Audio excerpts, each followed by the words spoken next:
Hello there, how are you doing? I hope that you are doing well. Now today I want to talk about the internet and specifically the regulation of content on the internet and whether it's a good or bad thing in the context of some rather interesting law that's actually already out in the European Union and its similarities or differences to how laws could go around the world. Now let me take a massive step back. We all use the internet. If you're watching this video, you are of course using the internet. It's not available on any other platform, at least as far as I can aware. I doubt I'm going to get some sort of cinema deal anytime soon. But the internet for me has been the most revolutionary technology, I think, of my lifetime.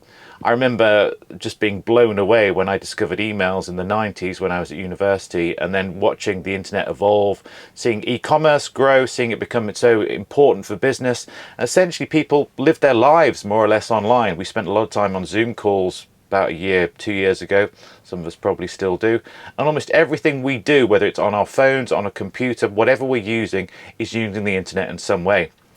Now, depending on your views of the internet, I'm obviously a big fan, but even I think there are problems. You may think that the internet is instead some sort of wretched hive of scum and villainy where there are people trying to steal your money, posting misinformation, causing trouble, even perhaps creating terrorist attacks. And that has been a criticism that's been levelled at the internet on various times. First, when it was brand new, everyone thought, oh, what is it going to be used for? Will the internet be used for evil? Will essentially our children no longer be safe? And actually there's been a bit of truth to that. If you think of some of the bad things that happen online, we've always got this issue where, well, certainly it's been in the press recently in relation to fake news and misinformation online, manipulation of elections. We saw what happened when Elon Musk took over Twitter, and there was a concern that bad actors would essentially be using Twitter to spread things that would cause harm to others.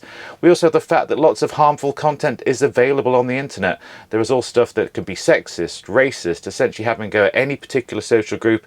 And the bottom half of the internet, if you read the lower half of the comment section, there's some pretty grim things going on. Now, there have been attempts over the years to think of how this should be regulated. And now I'm sitting in Hong Kong, which isn't too far from mainland China, where the internet is very heavily regulated. Essentially, there's a censorship regime in place. The government censors content that finds its way onto any internet platform. You can go to jail for posting the wrong thing. You can be followed around for posting the wrong thing. But it controls completely what is allowed to be seen on the internet, what content is available on the internet, what sort of discussions you could have on the internet.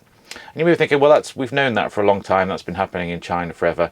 But it could potentially come to the rest of the world. And certainly it does exist in some jurisdictions.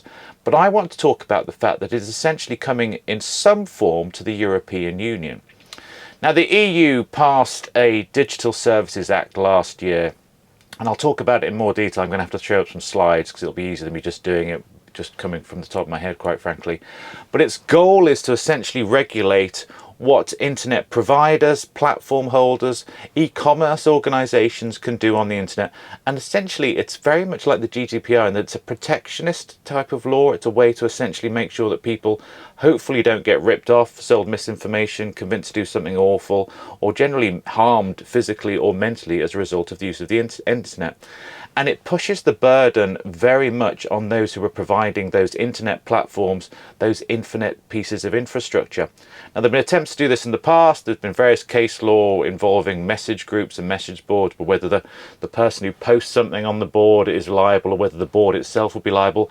But this one really does take a look at how platform holders are in some way responsible for what's happening online, and it attempts to regulate that both at the EU level and at the EU member state level. So let's take a look at it, and then I want to talk about what it means and whether we could see it in the rest of the world. I'm going to have to cut to slides. Here we go. So the law I want to talk about is a new EU regulation. It's 2022-2065, better known as the Digital Services Act, and it came into force actually on the 16th of November 2022, but doesn't really have much of an impact until 2024. So don't start panicking. Don't do what everyone did with the GDPR, thinking, oh God, we're all going to get sued, we're all going to lose all of our money. I warn you, some of the fines are quite similar. Now, this law, this new act, it applies to what they call intermediary services. Those are ones who offer network infrastructure or internet access. It applies to hosting services, so cloud and web hosting services. It applies most prominently, in my view, for this video, to online platforms that would bring together sellers and consumers. So we basically mean app stores, marketplaces, social media platforms. And it also applies to very, very large, well, very large online platforms, they call it, or very large online search engines, which are used to disseminate content and information. So there we're talking about things like the Facebooks, the Googles, the Twitters of this world. Now, it applies in the EU. It also applies to providers who exist outside the EU that offer their services within the EU. If a provider is not established in the EU, then you have to have a legal representative based in the EU itself. But what does it actually introduce? Well, it introduces a legal requirement to have a mechanism to flag illegal and harmful content online and to cooperate with what the law calls trusted flaggers to identify and remove illegal content. It puts in rules on making sure that sellers on online marketplaces can be traced, essentially a fraud protection mechanism. It puts in safeguards on content moderation to stop essentially harmful content finding its way online and giving users a chance to challenge platforms' content moderation. So if you've ever seen something that's quite dubious on social media, and I'll pick on Facebook, even though it's not the only one, and you thought, I'll report this, it's not very good, and then you get a message later saying, we've reviewed your comment, this doesn't go against our guidelines, you would then have an additional right of appeal. You would essentially be able to invoke the law to challenge that content that's online. It also puts in place transparency on algorithms used where you're being recommended content, bans on targeted advertising profiling those who are vulnerable, such as children, and also a ban on essentially using any sort of algorithm or any sort of what they call a dark pattern to manipulate users' behavior online.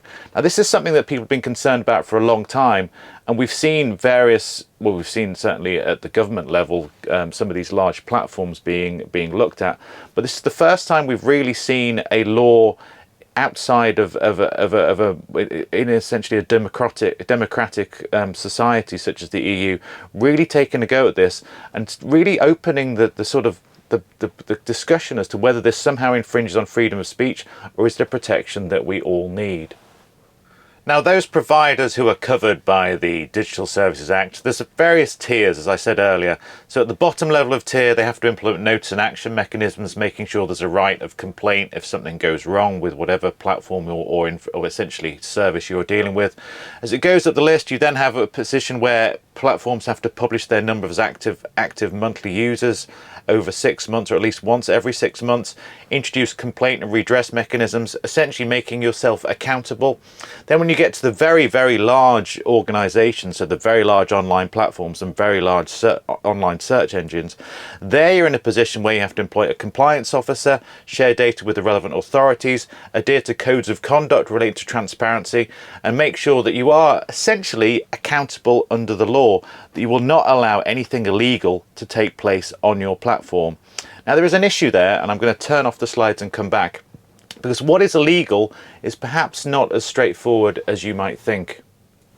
The Digital Services Act therefore sets out rules to cover the detection, flagging and removal of illegal content. So it will have a system in place, or rather a sort of a framework really, of how you remove content that would be deemed illegal, but it doesn't define specifically what is illegal. That happens at two levels within the EU. So it happens at the EU level itself, so you could have something that would be defined as illegal across the entire EU, probably, for example, websites that glorify or endanger the safety of children, or something going wrong along those lines, or something that contains some explicit content that would be illegal across the EU. But then at member state level, you can set your own rules. So the individual member states, so suppose I'll pick on Italy, if Italy decides that it doesn't like people eating pasta that's out of a tin, that they wants that to be flagged as illegal content, it could do so and impose fines on that basis. Now let me talk about the fines, and I'll flash these on screen. So the maximum fine is actually higher than that you would find under the GDPR. There's again two tiers. Member states can impose fines, as can the EU itself. Your maximum fine is 6% of your annual worldwide turnover for the preceding year. And that is actually an incredible deterrent. If you're running a large online platform, if you are someone like Facebook or anywhere where individual users can post, or Twitter, this is an incredible risk for you that you may actually find essentially fines the likes of which we've never really seen before for the control of the internet. So that is huge. And that is a real wake-up call for platforms that are operating within the EU, a real wake-up call for Google, a real wake-up call for Facebook, but also for smaller platforms, for those who are just running online message boards, for those who are running something that may be deemed to be part of the dark web, that actually now the EU has put in a framework to essentially regulate the internet.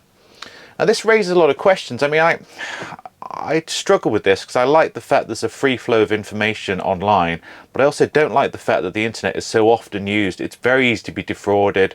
I have been ripped off by online marketplaces once or twice, almost always involved with the buying of records, although I once went to great levels to get revenge, but let's not talk about that. It's not a subject for a video that I want to post on the internet. It wasn't Liam Neeson in Taken, by the way. It was just sending a few nasty emails, but you get the idea.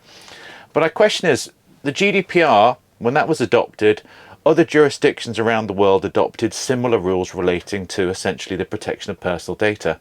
Could this Digital Services Act, which comes into force fully, and that comes into force in a way what the EU rules will be in place, but then the member states have to set their own rules as well. It's quite a complicated mechanism. That comes into force in 2024. Will we see that being mimicked across the world? Essentially, we've got about a year left before this happens. And that may be the case. We do have a situation, as I said at the very beginning of this video, where there are essentially jurisdictions that control the internet very heavily and restrict content based on what they decide is illegal. So as I'm recording this, Pakistan has just blocked Wikipedia completely for not removing content that it deemed blasphemous, and I already mentioned China. The issue is, are we seeing now a question where we've got the balance of freedom of speech versus what you're allowed to have on the internet, what's acceptable on the internet? Are we going to start to see that shifting between jurisdictions? And are we going to see what I've talked about before in my videos, where different jurisdictions have very, very different versions of the internet? One of my pet topics, and has been for years, if you've been watching me for a long time, is how the internet is very different in one part of the world, certainly in the East, particularly in China, compared to what the internet is like in the West. And that's not just in terms of things like censorship and what's allowed to be posted online, but even the internet services that people use, the platforms that people use. Some of that's down to state intervention, some of it's just down to local preference. And I wonder whether this is going to push that further, and rather having this all-encompassing world internet where you could access any information wherever you want. And now, of course, there's worries that the information you're accessing may be in some way misleading or deliberately planted to confuse you. Will we then find we almost have this, I guess, regional internet, like going to the local library somewhere in a village in a dusty place in England, rather than looking in the biggest library in the world, the centre of all knowledge? So I don't know. I'm interested in what you think. Hopefully this was helpful to give a very, very brief summary of what the Digital Services Act is. The actual document is huge, and I can post a link to it if people do want to. But I'm wondering whether this is going to be the shape of the future. After we've started to regulate and control how personal data is used, and given we've got all of these concerns about how powerful some of these online platforms are, and how essentially so many things can go wrong online, are we now going to see a global move to essentially regulate the internet? Should the internet even be regulated? That one I can't answer, but I will let you answer by posting at the bottom of this video. Remember, beware of the bottom half of the internet, or on LinkedIn, where of course I'll post this video too. But that's it for the moment. I hope that was useful to you, explaining the law, which I don't think has got anywhere near as much press as it deserves, given that it could potentially ultimately have a global impact. Certainly has a global impact on anyone who's doing business on an online platform in the EU. But in terms of how it will frame and really reshape how the internet is viewed and how it's regulated, I think it's a very big deal. Anyway, that's enough for me. I will see you soon.